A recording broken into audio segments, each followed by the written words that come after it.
अभी से पढ़ाई करके 70 में से अगर आप लोग 65 प्लस नंबर लाना चाहते हो इंजीनियरिंग फिजिक्स विषय में, तो इस वीडियो को अंत तक देखने का प्रयास करना, क्योंकि इस वीडियो लेक्चर के माध्यम से झारखंड पॉलिटेक्निक फर्स्ट सेमेस्टर का जो न्यू सिलेबस है उसका प्रीवियस ईयर क्वेश्चंस के साथ साथ VVI 100 ऑब्जेक्टिव क्वेश्चन आंसर को देखने वाले हैं और सेम टू सेम यहीं से क्वेश्चंस पूछे जाएंगे आपके सेमेस्टर एग्जाम में।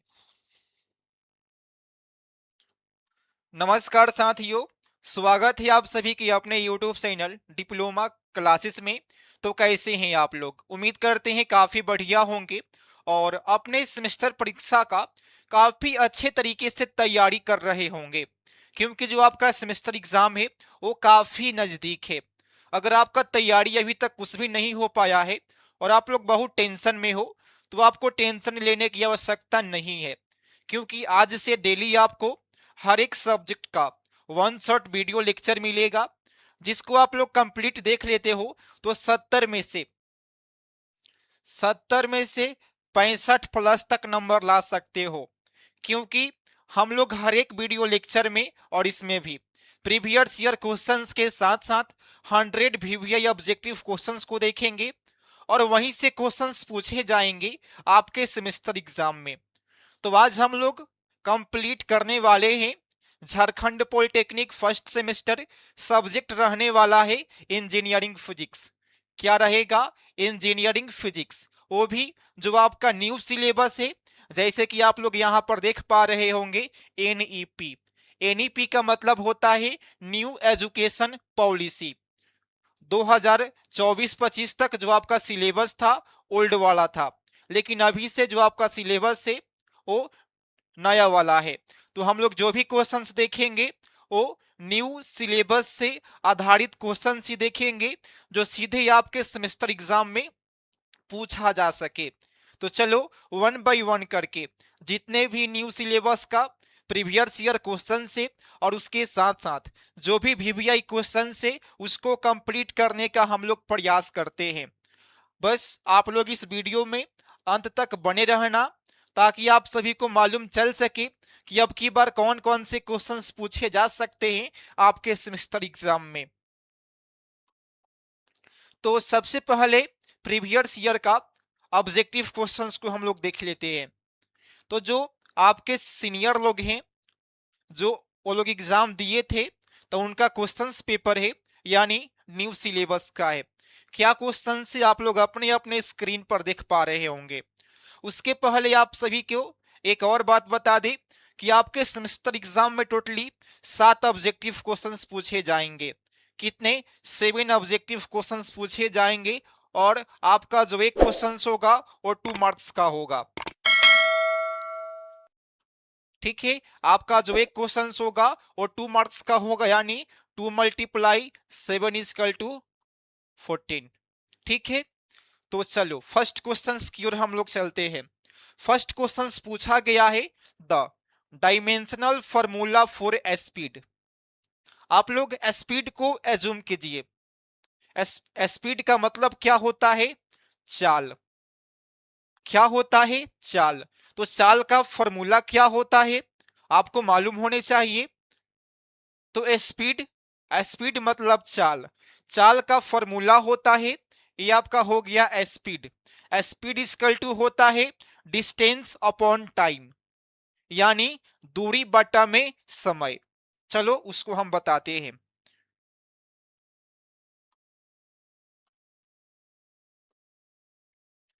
डिस्टेंस अपॉन में टाइम, ये आपका फॉर्मूला हो जाता है किसका? स्पीड का। और यहां पर पूछा गया है डायमेंशनल फॉर्मूला। तो डिस्टेंस का क्या होता है? डिस्टेंस का लेंथ होता है। क्या हो जाएगा? डिस्टेंस का लेंथ हो जाएगा और टाइम का टी हो जाएगा। इसके बाद क्या होगा?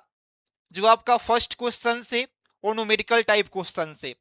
ठीक है, तो जब हम लोग एल को यहीं पर रखेंगे और टी को ऊपर भेजेंगे ना, तो इनवर्स में हो जाएगा, यानी उसका पावर -1 हो जाएगा। ठीक है, तो हम लोग टी को ऊपर भेजेंगे यहां पर, तो ये हो जाएगा टी के पावर -1।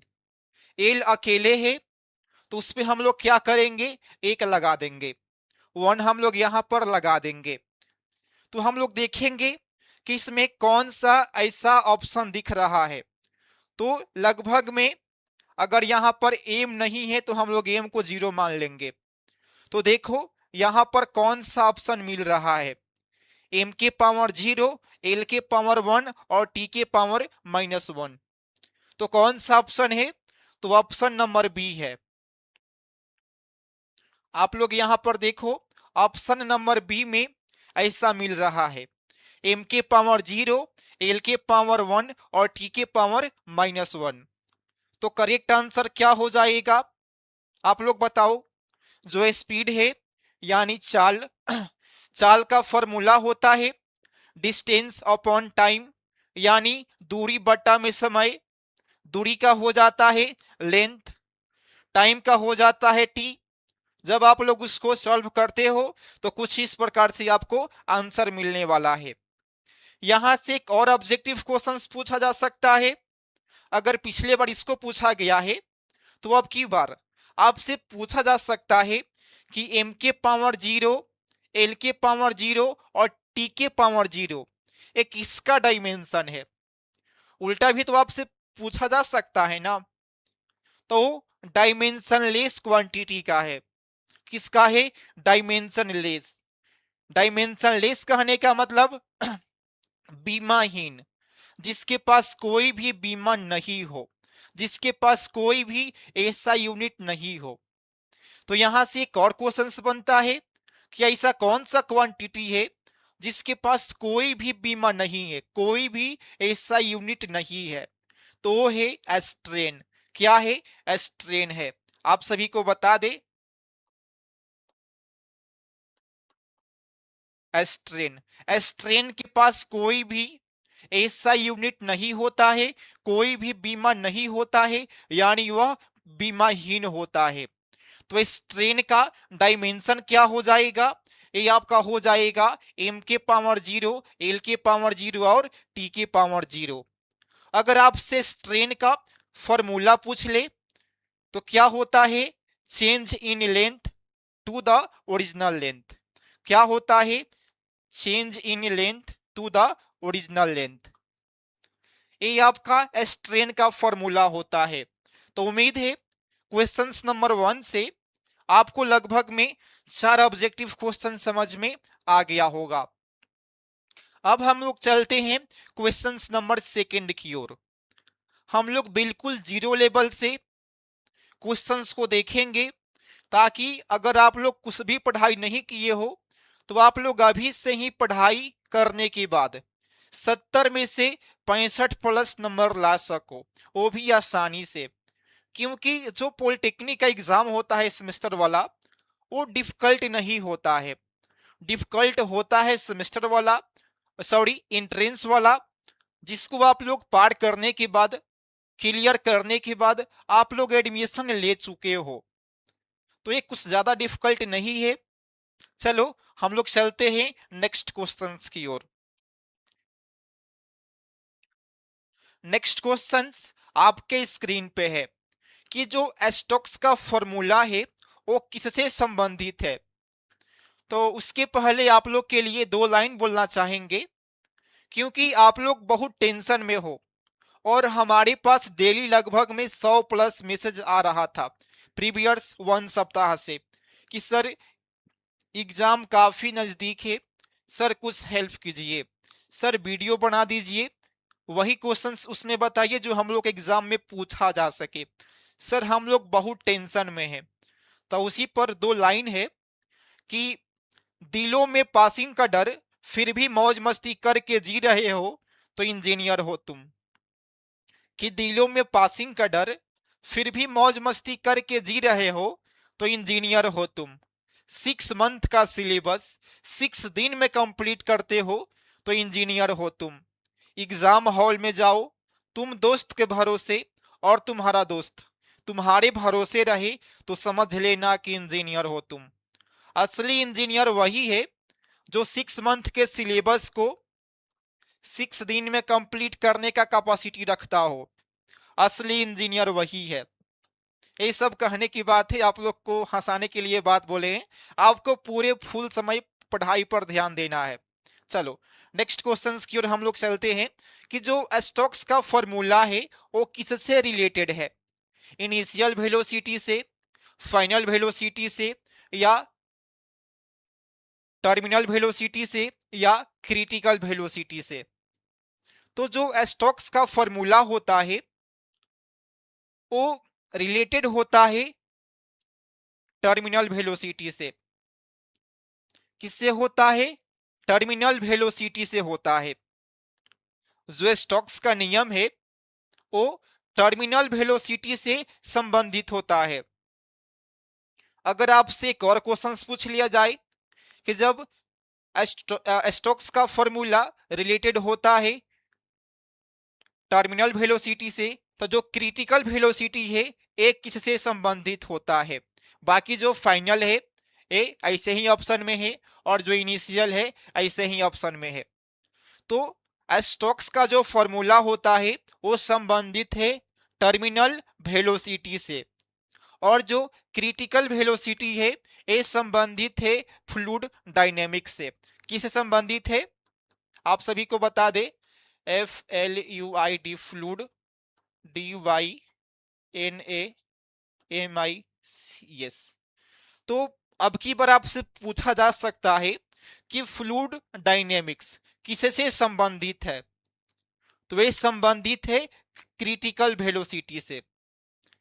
उम्मीद है ये क्वेश्चंस भी आपको काफी अच्छे तरीके से समझ में आया होगा। चलो अगले क्वेश्चंस की ओर हम लोग चलते हैं। उसके पहले जो भी स्टूडेंट अभी तक सब्सक्राइब नहीं किए हैं तो आप लोग सब्सक्राइब करके ही जाना, क्योंकि आज से हम लोग पूरे मतलब अच्छे तरीके से डेली क्लास लेने वाले हैं। लाइव क्लास भी होने वाला है जो आप लोग के लिए बहुत ही फायदेमंद होगा। तो जो भी स्टूडेंट अभी तक सब्सक्राइब नहीं किए हैं तो आप लोग सब्सक्राइब करके ही जाना, और इस वीडियो लेक्चर को अपने अपने व्हाट्सएप ग्रुप में भेज देना, ताकि जो आपके दोस्तवा है ना वो भी इसको देखे, क्योंकि यही सब क्वेश्चन आपके एग्जाम में पूछा जाएगा। तो आप पास होंगे, आपके साथ साथ जो आपका दोस्त है वो भी पास कर जाएगा। और आप लोग व्हाट्सएप ग्रुप में भी जुड़ जाना, उसका जो लिंक है इस वीडियो के डिस्क्रिप्शन बॉक्स में आप सभी को मिल जाएगा। व्हाट्सएप ग्रुप में आप लोग जुड़ते हो ना, तो वहां से मेरा नंबर है, आप लोग हमारे पास जो क्वेश्चन हो उसको भेज सकते हो, उसको सॉल्व करके आपके पास हम भेज देंगे। इतना तक आपको हम हेल्प कर सकते हैं। तो जो भी स्टूडेंट सब्सक्राइब नहीं किए हैं तो आप लोग सब्सक्राइब करके ही जाना, जो रेड बटन है उसको अभी ही दबा दो, और व्हाट्सएप ग्रुप में आप लोग जुड़ जाना। चलो लिंक वीडियो के डिस्क्रिप्शन बॉक्स में है। अगले क्वेश्चंस की ओर हम लोग चलते हैं। Isobaric process is, isobaric process क्या है? आइसोबारिक प्रोसेस में क्या कांस्टेंट रहता है? चार ऑप्शंस दिया गया है। फर्स्ट है no communication of heat, volume constant, pressure constant, और टेम्परेचर कांस्टेंट। तो सबसे पहले हम लोग चारों ऑप्शन को वन बाय वन करके देख लेते हैं।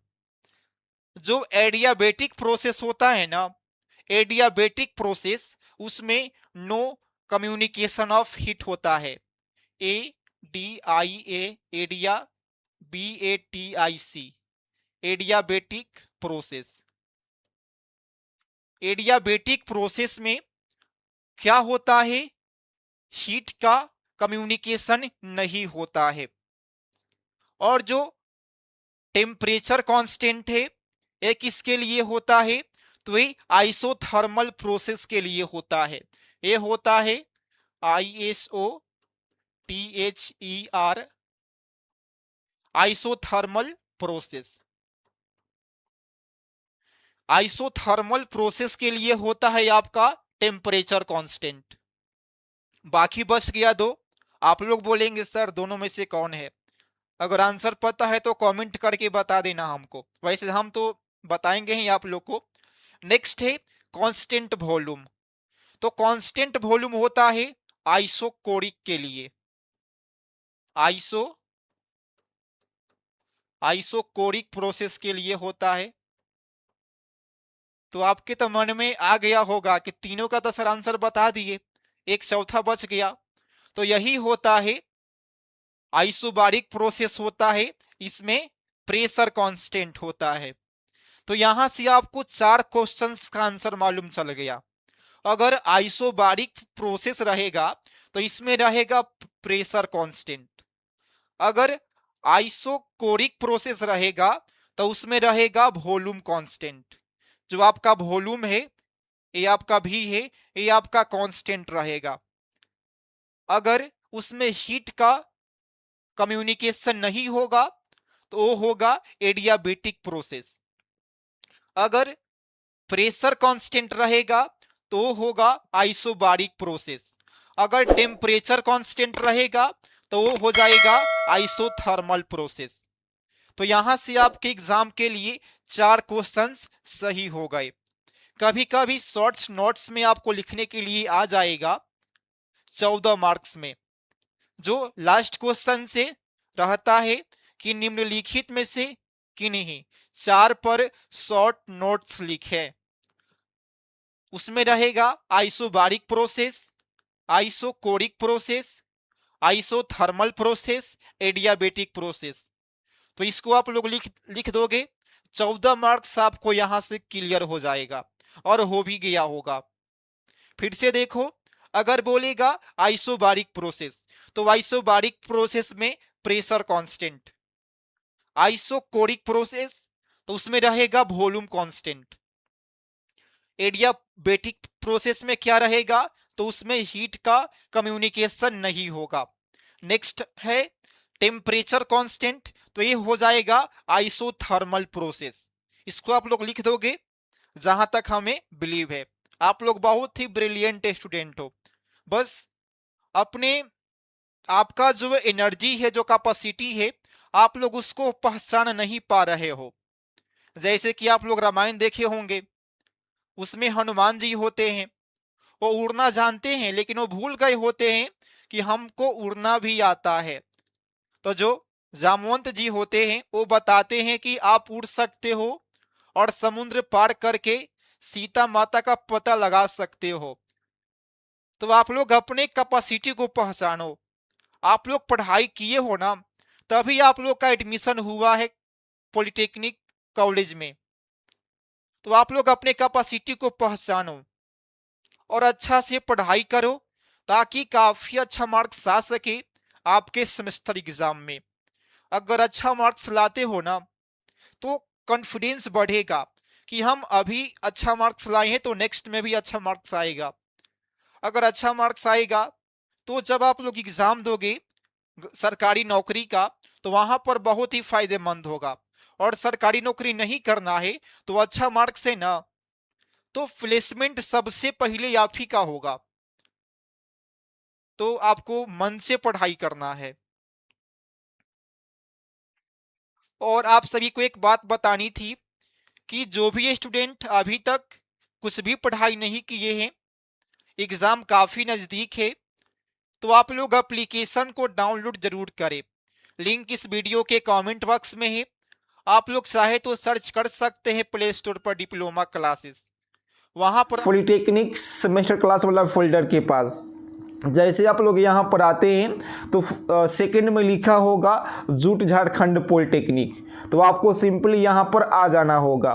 उसके बाद आपका जो भी ब्रांच होगा उस पर सिंपली आपको करना होगा क्लिक। यहाँ पे आपके हर एक ब्रांच का क्लास मिल जाएगा, ठीक है। तो जैसे आप लोग यहाँ पर आते हैं उसके बाद आप सभी को नीचे दिखिएगा बाय नाउ का ऑप्शन, तो आपको कोर्स में इनरोल हो जाना है। पर आपको क्या क्या मिलेगा? 1000 VVI क्वेश्चन सेंस आंसर, 1000। आप लोग उसको पढ़ लेते हो ना, बाकी आपको कोई भी क्वेश्चंस पढ़ने की आवश्यकता नहीं है। 4 गो सब्जेक्ट है ना, फिजिक्स है, केमिस्ट्री है, मैथमेटिक्स है और बाकी एक आपका ब्रांच पेपर है। हर एक सब्जेक्ट से 250-250 क्वेश्चन आंसर है ऑब्जेक्टिव में। मल्टीप्लाई 4 = 1000। उसके बाद 2 मॉडल सेट है, VBI क्वेश्चन आंसर है और सिलेबस के अकॉर्डिंग पूरे सही तरीके से क्लास है। सिर्फ और सिर्फ 29 रुपीज है और ये सिर्फ और सिर्फ शुरुआती 100 स्टूडेंट के लिए ही है, शुरुआती 100 स्टूडेंट के लिए है। तो आप लोग देर नहीं करो, अभी ऑफर नहीं महा ऑफर है। आप लोग कोर्स में इनरोल हो जाओ और जो भी वहां पर क्वेश्चन आंसर है उसको देख लो। आपके सेमेस्टर एग्जाम में वहीं से क्वेश्चंस पूछे जाएंगे। फिर से आप सभी को बता दें, लिंक इस वीडियो के कमेंट बॉक्स में है, आप लोग चाहो तो सर्च कर सकते हो प्ले स्टोर पर डिप्लोमा क्लासेस। जो आपका एग्जाम है फर्स्ट सेमेस्टर का वो अभी नहीं होगा, अभी 5th सेमेस्टर का होगा आप लोग का और 3rd सेमेस्टर का, दोनों का एक साथ ही होगा। तो आपको अभी बहुत ही समय मिलने वाला है, तब तक आप लोग सबको पढ़ जाओगे, रट जाओगे, वहीं से क्वेश्चंस पूछेगा। चलो अगले क्वेश्चंस की ओर हम लोग चलते हैं। लेजर इज, जो लेजर लाइट होता है ना उसी के बारे में पूछा गया है। तो लेजर क्या होता है, आपके मन में कभी सवाल आया होगा। आप लोग बचपन में जब अपने मम्मी पापा का साथ मेला घूमने के लिए जाते थे तो जिद करते थे कि मम्मी या पापा हमको वही लाइट चाहिए, कौन, लेजर लाइट। देखो कितना कामयाब है, यहां पढ़ने के लिए आपको दे दिया गया है। तो लेजर का मतलब क्या होता है, सबसे पहले हम लोग इसके फुल फॉर्म को जानने का प्रयास करते हैं। तो जो लेजर होता है, लेजर लेजर का फुल फॉर्म होता है light amplification by stimulated emission and radiation. ये लेजर का फुल फॉर्म होता है। कभी कभी आपसे पूछ लिया जाता है कि लेजर का फुल फॉर्म क्या होगा, तो फिर से सुनो, लेजर का फुल फॉर्म होता है light amplification by stimulated emission and radiation. अब पूछा गया है कि लेजर का जो बिहेव होता है वो किस प्रकार से होता है, वाई क्रोमेटिक होता है, पॉलीक्रोमेटिक होता है या मोनोक्रोमेटिक होता है। तो जो लेजर का प्रॉपर्टी है, लेजर का प्रॉपर्टी होता है मोनोक्रोमेटिक। आप जहां पर लाइट बारोगे ना वहीं पे जाएगा, बाकी कहीं नहीं जाएगा। बाकी जो सिंपल लाइट होता है इसको आप लोग बारते हो ना तो पूरा चारों तरफ प्रकाशमय हो जाएगा। लेकिन जो लेजर लाइट होता है वो कुछ इस प्रकार से होता है, ठीक है। और इधर, और इसमें एक चाबी का छल्ला होता है और यहाँ पर एक बटन होता है, इसके अंदर में बैटरी सब लगा रहता है। जब आप लोग इसको दाबते हो ना, जब आप लोग इसको प्रेस करते हो तो सीधे एक लाइन निकल के जाता है, सीधे, बाकी कहीं पर भी नहीं जाएगा। यही होता है लेजर लाइट और ये होता है मोनोक्रोमेटिक। करेक्ट आंसर क्या हो जाएगा, laser is a monochromatic. Correct answer क्या हो जाएगा, ऑप्शन बी हो जाएगा। उम्मीद है ये क्वेश्चंस भी आपको समझ में आ गया होगा। चलो अगले क्वेश्चंस की ओर हम लोग चलते हैं। Unit of stress is, stress, आप लोग बोलते हो ना भाई अभी हम नहीं चलेंगे मैच खेलने, बहुत स्ट्रेस में है। क्या आप लोग कभी समझने का प्रयास किए हो स्ट्रेस क्या होता है, स्ट्रेस तनाव। तो स्ट्रेस होता है force per unit cross sectional area. Stress is defined as the ratio of force per unit cross sectional area. तो इसका सबसे पहले हम लोग फॉर्मूला को देखेंगे। इसका फॉर्मूला होता है force per unit cross sectional area. ये आपका हो गया फोर्स और ये आपका हो गया एरिया। फोर्स का एसआई मात्रक क्या होता है, फोर्स का एसआई मात्रक होता है न्यूटन। एरिया का क्या होता है, एरिया का होता है मीटर स्क्वायर। क्या होता है, मीटर स्क्वायर या एमएम स्क्वायर भी आप लोग बोल सकते हो। तो ये हो जाएगा मीटर स्क्वायर। तो अब आप लोग देखो, स्ट्रेस बोला है तो क्या हो जाएगा, न्यूटन पर मीटर स्क्वायर। न्यूटन पर मीटर स्क्वायर होता है स्ट्रेस का यूनिट। और सभी लोग यहीं तक पढ़ के छोड़ देते हैं। यहां से एक और क्वेश्चंस बनता है कि न्यूटन पर मीटर स्क्वायर को हम लोग क्या बोलते हैं। तो न्यूटन पर मीटर स्क्वायर को हम लोग पास्कल के नाम से जानते हैं। किसके नाम से, पास्कल के नाम से, PASCAL, पास्कल के नाम से जानते हैं। 1 पास्कल इक्वल टू न्यूटन पर मीटर स्क्वायर। तो अगले बार पूछा जा सकता है कि पास्कल किसके बराबर होता है, तो न्यूटन पर मीटर स्क्वायर के बराबर होता है। और न्यूटन पर मीटर स्क्वायर किसका यूनिट है, तो वह स्ट्रेस का यूनिट है। और स्ट्रेस का फॉर्मूला क्या है, तो स्ट्रेस का फॉर्मूला है force per unit cross sectional area. आप लोग देख लो कितना जीरो लेवल से आपको समझाने का प्रयास कर रहे हैं। तो जो भी स्टूडेंट अभी तक सब्सक्राइब नहीं किया है, तो आप लोग को जिम्मेदारी बनता है कि आपको सब्सक्राइब करके ही जाना है, ताकि जो भी अगला वीडियो लेक्चर हो, जब हम उसको अपलोड करें तो आपके स्क्रीन पर जा सके, आप लोग उसको देखो, पढ़ो, वहीं से क्वेश्चंस पूछेगा आपके सेमेस्टर एग्जाम में, बाकी कहीं से भी नहीं पूछेगा। एक और है न्यूटन। न्यूटन किसका होता है, तो न्यूटन हो जाता है फोर्स का। बल का इकाई मात्रक न्यूटन होता है। तो अगर न्यूटन का पूछेगा तो ये हमारा हो जाएगा फोर्स का। न्यूटन पर मीटर स्क्वायर तो ये हमारा हो जाएगा स्ट्रेस का। जूल का हो गया तो जूल आपका हो जाएगा एनर्जी का, ENERGY। और नॉन ऑफ दीज मतलब कोई नहीं। तो उम्मीद है यहां से लगभग में 8 ऑब्जेक्टिव क्वेश्चन आपको समझ में आया होगा। एक ही क्वेश्चन से लगभग में आपको 8 ऑब्जेक्टिव क्वेश्चन समझ में आ गया होगा। और ऐसा ही क्वेश्चंस पूछा जाता है, अब की बार भी पूछा जाएगा। चलो अगले क्वेश्चंस की ओर हम लोग चलते हैं। अगला क्वेश्चन से कि ऐसा unit of temperature is, temperature आप लोग बोलते हो ना कितना टेम्परेचर पहुंच गया है, ठंडी के दिन में घट जाता है और गर्मी के दिन में बढ़ जाता है। आप लोग देखते होंगे कि भाई आज का टेम्परेचर बहुत कम है, नहीं चलेंगे मैच खेलना, ठंडा लग जाएगा। गर्मी के दिन में बोलते हैं नहीं जाएंगे, टेम्परेचर बहुत हाई है, लू मार देगा, लू लग जाएगा। तो टेम्परेचर क्या होता है, टेम्परेचर ये बताता है कि कौन बॉडी कितना गर्म है और कितना ठंडा है। Temperature is the measurement of hotness and coldness of any body. मतलब टेम्परेचर हमें समझाता है, हमें बताता है, इंडिकेट करता है कि कौन बॉडी कितना गर्म है और कितना ठंडा है। तो उसका डिफिनीशन हो गया। अब इसका ऐसा यूनिट पूछा गया है, तो टेम्परेचर का ऐसा यूनिट क्या होता है उसको बताने से पहले न्यूटन का समझ लो। न्यूटन साहब इनका होता है फोर्स, बल का ऐसा यूनिट होता है फोर्स, सॉरी न्यूटन।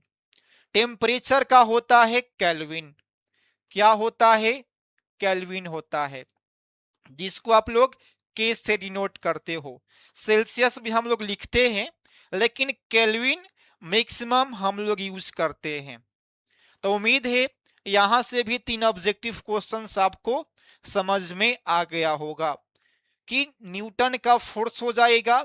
टेम्परेचर का डिफिनेशन क्या है, temperature is the measurement of hotness and coldness of any body. Temperature का मतलब होता है कौन बॉडी कितना गर्म है, कौन कितना ठंडा है, उसको मेजर करता है, वही है टेम्परेचर। टेम्परेचर का इसका यूनिट क्या होता है, तो केल्विन होता है। क्या होता है, केल्विन होता है। चलो नेक्स्ट क्वेश्चन की ओर हम लोग चलते हैं। अगला क्वेश्चन आपके स्क्रीन पर है, बहुत ही मजेदार सवाल है। The physical property of an material that can not return to its original shape after the stress is removal. मतलब बोल रहा है कि कोई ऐसा फिजिकल प्रॉपर्टी अगर हम लोग किसी बॉडी पे लगाते हैं, इस पे हम लोग स्ट्रेस लगा दिए, ठीक है, तो इसमें कुछ चेंजिंग हो गया, और जब हम लोग स्ट्रेस को हटा दिए फिर भी उसमें वो ओरिजिनल शेप में नहीं आ पाया। जैसे कि जो रबर होता है ना, स्प्रिंग आप लोग देखे होंगे। स्प्रिंग स्प्रिंग क्या है? स्प्रिंग एक इलास्टिक बॉडी है। स्प्रिंग को आप लोग दाबते हैं तो क्या हो जाता है, उसका जो शेप और साइज है चेंज हो जाता है। और जैसे आप लोग उसको स्ट्रेस को हटाते हैं, लोड को हटाते हैं, वो अपने शेप और साइज में आ जाता है। तो यहां पर बोला गया है कि भाई वैसा नहीं होना चाहिए। अगर स्ट्रेस एक बार लग गया और उसको हम लोग हटा दिए तो बॉडी में चेंज हो जाएगा, फिर अपने शेप में नहीं आएगा। तो उसको हम लोग बोलते हैं प्लास्टिसिटी। क्या बोलते हैं? प्लास्टिसिटी बोलते हैं। तो प्लास्टिसिटी के माध्यम से अगर हम लोग किसी बॉडी पे स्ट्रेस को लगाते हैं और स्ट्रेस को हटा देने के बाद अगर वो बॉडी अपने ओरिजिनल शेप और साइज में नहीं आया तो उसको हम लोग बोलते हैं प्लास्टिसिटी। नेक्स्ट आ गया इलास्टिसिटी। तो इलास्टिसिटी सेम इसके रिवर्स है। अगर हम लोग इस पर फोर्स लगाए, ये पेन है या मान लो कि ये आपका रिमोट है, ठीक है, हम इस पर फोर्स लगाए और फोर्स लगाने के बाद इसमें कुछ एक्सटेंशन हो गया जिसको आप लोग बोलते हो कि लमड़ गया है। तो एक्सटेंशन हो गया और जब हम लोग स्ट्रेस को हटा दिए तो वह ऐसा ही है, ये अपने ओरिजिनल शेप और साइज में नहीं गया, तो उसको हम लोग बोलेंगे प्लास्टिसिटी। लेकिन अगर अपने शेप और साइज में आ गया तो उसको हम लोग बोलेंगे इलास्टिसिटी। क्या बोलेंगे? इलास्टिसिटी बोलेंगे। तो कभी कभी डिफरेंस बिटवीन भी पूछ देता है कि what is difference between elasticity and plasticity. तो पहला यही डिफरेंस हो जाएगा कि जो प्लास्टिसिटी है अगर वहां से हम लोग स्ट्रेस को हटाते हैं तो अपने ओरिजिनल शेप और साइज में नहीं आएगा। आपको हम फिर से एक डायग्राम के माध्यम से बताते हैं, देखो।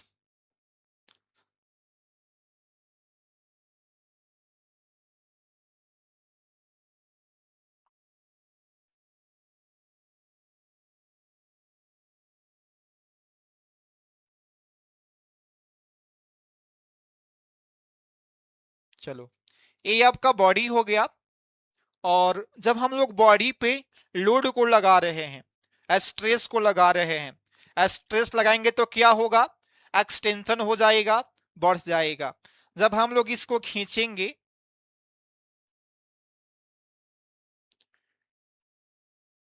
इधर से भी कोई खींचा और इधर से भी कोई खींचा, तो खींचने के बाद क्या होगा? ये लमड़ जाएगा, इसमें एक्सटेंशन हो जाएगा। तो पहले इतना था, अब ये बढ़ के कितना हो जाएगा? यहां से इतना बढ़ गया, इसको हम लोग बोलते हैं डेल एल। क्या बोलते हैं? Delta L. यहां से भी तो बढ़ेगा,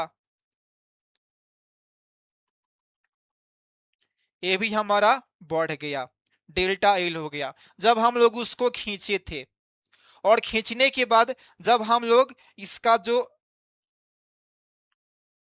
बढ़ने के बाद जब हम लोग इसको हटाएंगे तो क्या होगा? अगर हम लोग इसको लोड को हटा दिए फिर भी इसी शेप में है, इसमें कोई भी परिवर्तन नहीं हुआ, इसी में का इसी में रह गया, तो इसको हम लोग बोलेंगे प्लास्टिसिटी। इसको हम लोग बोलेंगे प्लास्टिसिटी। मतलब इस पे हम लोग लोड लगाए, लोड लगाने के बाद क्या हुआ? इसके शेप में एक्सटेंशन हो गया और लोड को हटाने के बाद ये अपने ओरिजिनल शेप में नहीं आया, ये हमारा था ओरिजिनल शेप।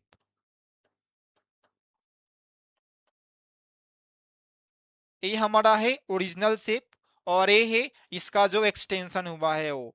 तो अगर ओरिजिनल शेप में आ जाएगा तो हो गया इलास्टिसिटी, ओरिजिनल शेप में नहीं आया तो हो जाएगा प्लास्टिसिटी। ये आपका जो है इसको ऐसे ही दे दिया गया है, नॉन ऑफ दिस का मतलब कोई नहीं। तो करेक्ट आंसर हो जाएगा प्लास्टिसिटी। इलास्टिसिटी का मतलब हो गया कि अपने ओरिजिनल शेप में आ जाएगा। एक और है डक्टिलिटी। आप लोग पढ़े होंगे फिजिकल प्रॉपर्टी ऑफ मटेरियल में। डक्टिलिटी क्या होता है? तो डक्टिलिटी के माध्यम से हम लोग किसी भी बॉडी को वाइड के रूप में खींच सकते हैं, थीन वाइड के रूप में खींच सकते हैं। एक होता है मालियाबिलिटी। मालियाबिलिटी के माध्यम से हम किसी मटेरियल को थीन सीट में उसको मतलब लमरा सकते हैं, चादर बना सकते हैं। तो आप लोग देखिए, ये था आपका क्वेश्चंस पेपर और इससे संबंधित भी आप लोग बहुत क्वेश्चंस देखे। इसके बाद का जो भी क्वेश्चन है 1000 VVI objective question answer, 2 model set question answer, VVI question answer और सिलेबस के अकॉर्डिंग क्लास। इसको लेने के लिए आप लोग एप्लीकेशन को डाउनलोड कर लेना। लिंक इस वीडियो के कमेंट बॉक्स में है, आप लोग चाहे तो सर्च कर सकते हैं प्ले स्टोर पर डिप्लोमा क्लासेस। वहां पर वही क्वेश्चंस दिया गया है ना जो आपके सेमेस्टर एग्जाम में पूछा जाएगा। तो आप लोग देरी नहीं करो, अभी ऑफर है और बहुत ही कम समय के लिए ऑफर है। तो आप लोग ऑफर में कोर्स में इनरोल हो जाओ। कोर्स का फीस सिर्फ और सिर्फ कितना है? 29 रुपीज है। अभी से पढ़ाई करके आप लोग पास नहीं, टॉपर बन सकते हो। क्या? टॉपर बन सकते हो। इसी प्रकार से डेली आपको वीडियो लेक्चर मिलेगा। जो भी स्टूडेंट अभी तक सब्सक्राइब नहीं किए हैं तो कृपया आप लोग सब्सक्राइब जरूर करें। इस वीडियो को अपने अपने व्हाट्सएप ग्रुप में भेजने का प्रयास करें ताकि जो आपके दोस्त थे वो भी इसको देखे और लाभ उठा सके। तो मिलते हैं फिर किसी अगले वीडियो लेक्चर में, तब तक के लिए थैंक यू।